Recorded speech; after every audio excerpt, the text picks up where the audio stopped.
my name is Claire Sporck, and I am a food photographer and food stylist here in Los Angeles, and I'm here today with the Desire Company. So I'm going to show you how to style a smoothie bowl using 3 styling composition techniques that I use.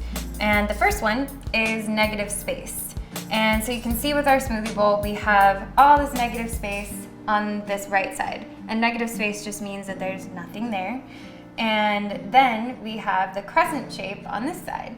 And so what it does is it draws your eye over to the detailed part of the image or the smoothie. The second one is working in the rule of odds. So what I usually do when I am adding garnishes or toppings to a smoothie, like the banana stars or the fresh fruit, is I will work in numbers of 3 or 5 because that creates more movement in the image, and it also prevents the brain from grouping. So if you work in 4s, your brain just naturally groups into 2s. So that's the second one.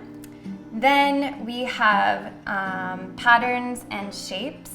So I used the banana stars. So it creates a little more extra detail to the image.